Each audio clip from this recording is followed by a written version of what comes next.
Welcome back to my channel.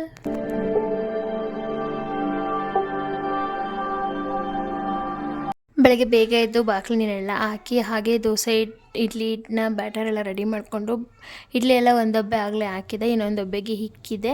ಇದು ಮತ್ತು ಇದು ನೈಟಿನ ಬ್ಲಾಗ್ ಆಗಿರುತ್ತೆ. ನೈಟಿದೆಲ್ಲ ಪಾತ್ರೆ ಎಲ್ಲ ನೋಡಿ ಎಷ್ಟು ಬಿದ್ದಿತ್ತು ಅಂದರೆ ನೈಟು ಅಷ್ಟೆಲ್ಲ ತೊಳೆದು ಆಮೇಲೆ ಸಂಡಿಗೆ ನಾನೇ ಮಾಡಿದ್ದಲ್ಲ, ಅದು ನೀವು ನೋಡಿಲ್ಲ ಅಂದರೆ ಓದ್ಬಿಟ್ಟಿದ್ದೆಲ್ಲ ಹೋಗಿ ಚೆಕ್ ಮಾಡ್ಬೋದು ಸಂಡಿಗೆ ಮಾಡಿದ್ದೀನಿ ಅಂತ ಹೇಳಿದ್ದೆ.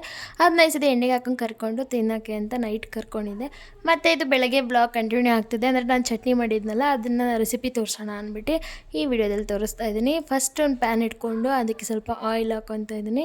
ಆಯಿಲ್ ಬಿಸಿ ಆದಮೇಲೆ ಅದಕ್ಕೆ ಒಣಮೆಣ್ಸಿಕಾಯಿ ಹಾಕ್ತಾಯಿದ್ದೀನಿ. ಒಣಮೆಣ್ಸಿಕಾಯಿ ಹಾಕಿ ಚಟ್ನಿ ಮಾಡೋಣ ಅಂದ್ಬಿಟ್ಟು ಒಣಮೆಣ್ಸಿಕಾಯಿ ಹಾಕ್ತಾಯಿದ್ದೀನಿ. ಹಸಿಮೆಣ್ಸಿಕಾಯಿ ಇದ್ದರೆ ಹಸಿಮೆಣ್ಸಿಕಾಯಿ ಕೂಡ ಹಾಕೋಬೋದು. ಒಣಮೆಣ್ಸಿಕಾಯಿ ಹಾಕಿ ಆಮೇಲೆ ಈರುಳ್ಳಿ ಹಾಕ್ತಾಯಿದ್ದೀನಿ. ನಾನು ಇದಕ್ಕೆ ಕಾಯಿ ಯೂಸ್ ಮಾಡ್ತಾಯಿಲ್ಲ, ನೀರು ಚಟ್ನಿ ಥರ ಮಾಡ್ತಾ ಇರೋದು, ಅಂದರೆ ಸ್ವಲ್ಪ ಗಟ್ಟಿಯಾಗಿ ನೀರು ಚಟ್ನಿ ಅಂತ ಮಾಡ್ತಾಯಿದ್ದೀನಿ. ಆಮೇಲೆ ಈರುಳ್ಳಿ ಎಲ್ಲ ಹಾಕಿ ಈರುಳ್ಳಿ ಸ್ವಲ್ಪ ಬಾಡೋವರೆಗೂ ನೀಟಾಗಿ ಮಿಕ್ಸ್ ಮಾಡ್ಕೊತೀನಿ. ಏಕೆಂದರೆ ಈರುಳ್ಳಿ ಸ್ವಲ್ಪ ಬಾಡೋದ ಮೇಲಾದರೆ ಇನ್ನೂ ಏನೇನು ಹಾಕಬೇಕಲ್ಲ ಅವ್ನು ಹಾಕೋಕ್ಕೆ ಸರಿಯಾಗುತ್ತೆ ಅಂದ್ಬಿಟ್ಟು ಫಸ್ಟ್ ಈರುಳ್ಳಿ ಸ್ವಲ್ಪ ಬಾಡಲಿ ಅಂದ್ಬಿಟ್ಟು ಚೆನ್ನಾಗಿ ಮಿಕ್ಸ್ ಮಾಡಿ ಒಂದು 5 ನಿಮಿಷ ಬಿಡ್ತೀನಿ. ಎಣ್ಣೆ ಚೆನ್ನಾಗಿ ಕಾದಿತ್ತಲ್ವ, ಅದಕ್ಕೆ ನೋಡಿ ಬೇಗ ಅದು ಸೀತಾ ಇದೆ. ಮೆಣಸಿನ್ಕಾಯಿ ಎಲ್ಲ ನೋಡ್ಬೋದು ನೀವು ಹಂಗೆ. ಅದಕ್ಕೆ ಎಣ್ಣೆ ಕಾಯ್ದ ಮೇಲೆ ಹಾಕಬೇಕು ನೀವು. ಹಾಕಿದ್ಮೇಲೆ ಈಗ ಬೆಳ್ಳುಳ್ಳಿ ಹಾಕ್ತೀನಿ. ಬೆಳ್ಳುಳ್ಳಿ ನಾನು ಒಂದೇ ಒಂದು ಯೂಸ್ ಮಾಡಿದ್ದೀನಿ.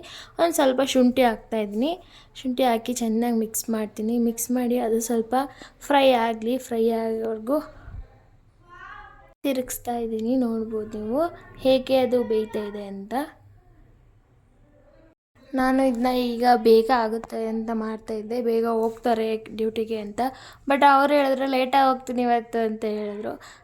ಸರಿ ಅಂದ್ಕೊಂಡು ಹೆಂಗೋ ನಿಧಾನಕ್ಕೆ ಮಾಡಿ ಕೂತ್ಕೊಂಡಿದ್ದೆ. ಆಲ್ಮೋಸ್ಟ್ ಒಂದು ಸ್ವಲ್ಪ ಹೊತ್ತೆಲ್ಲ ಅವ್ರು ತಿಂಡಿ ಮಾಡಿಕೊಂಡೇ ಹೋದ್ರು ಇಲ್ಲಿಂದ. ಅಷ್ಟೋವರೆಗೂ ಇದ್ದರು ಮನೆಯಲ್ಲೇ. ಆಮೇಲೆ ಕೊತ್ತಂಬರಿ ಸೊಪ್ಪು ಕರಿಬೇವಿನ ಸೊಪ್ಪನ್ನ ಹಾಕಿ ಅದನ್ನು ಸ್ವಲ್ಪ ಫ್ರೈ ಮಾಡ್ತೀನಿ. ಫ್ರೈ ಮಾಡಿ ಫುಲ್ ತಣ್ಣಗಾಗಬೇಕು. ತಣ್ಣಗಾಗೋವರೆಗೂ ಹಾಗೆ ಇಡಬೇಕು. ಅದು ತಣ್ಣಗಾದ್ಮೇಲೆ ಅದನ್ನ ಮಿಕ್ಸಿಗೆ ಗ್ರೈಂಡ್ ಮಾಡಬೇಕಾಗುತ್ತೆ.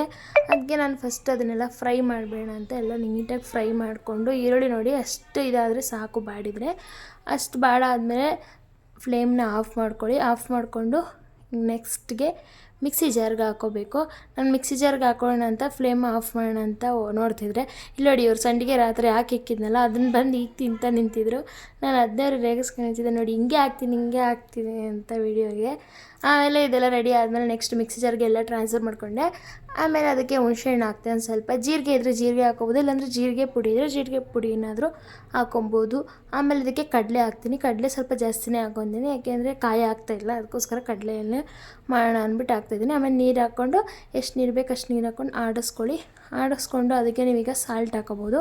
ಮುಂಚೆನೇ ಹಾಕೋಬೋದಿತ್ತು, ನಾನು ಈಗ ಸ್ವಲ್ಪ ಅದು ರುಬ್ಬಿದ ಮೇಲೆ ಹಾಕೊಳ್ಳೋಣ ಅಂದ್ಬಿಟ್ಟು ಈಗ ಹಾಕ್ಕೊತ ಇದ್ದೀನಿ. ರೆಡಿ ಆಗಿದೆ ನೋಡಿ. ನೀರು ಎಷ್ಟೆಷ್ಟು ಬೇಕೋ ನೋಡ್ಕೊಂಡು ಹಾಕೋಬೇಕಾಗುತ್ತೆ.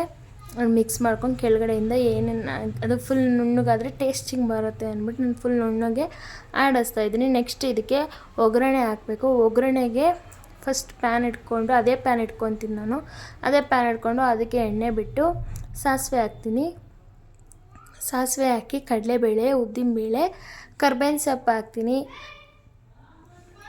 ಕರ್ಬೇವಿನ ಸೊಪ್ಪೆಲ್ಲ ಹಾಕಿ ನೀಟಾಗಿ ಎಲ್ಲನೂ ಮಿಕ್ಸ್ ಮಾಡಿ ಸ್ವಲ್ಪ ಅದು ರೋಸ್ಟ್ ಆಗಲಿ ನೀಟಾಗಿ ಅಂತ ಬಿಟ್ಬಿಟ್ಟು ನೆಕ್ಸ್ಟು ಅದಕ್ಕೆ ಒಣಮೆಣ್ಸಿಕಾಯಿ ಕೂಡ ಹಾಕ್ತೀನಿ. ಒಣಮೆಣ್ಸಿಕಾಯಿ ಹಾಕಿ ಸ್ವಲ್ಪ ಫ್ರೈ ಮಾಡ್ತೀನಿ. ನೋಡ್ಬೋದು ನೀವೇ ಹೇಗೆ ಫ್ರೈ ಮಾಡ್ತಿದ್ದೀನಿ ಅಂತ.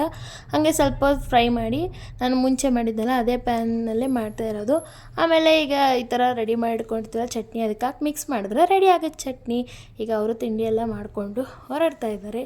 ಈ ವಿಡಿಯೋ ನಿಮ್ಗೆ ಇಷ್ಟ ಆದರೆ ಪ್ಲೀಸ್ ಸಬ್ಸ್ಕ್ರೈಬ್ ಮಾಡ್ಕೊಳ್ಳಿ. ಪ್ಲೀಸ್ ಯಾರು ವಿಡಿಯೋ ನೋಡ್ತೀರಾ ಸಬ್ಸ್ಕ್ರೈಬ್ ಮಾಡ್ಕೊಳ್ಳಿ.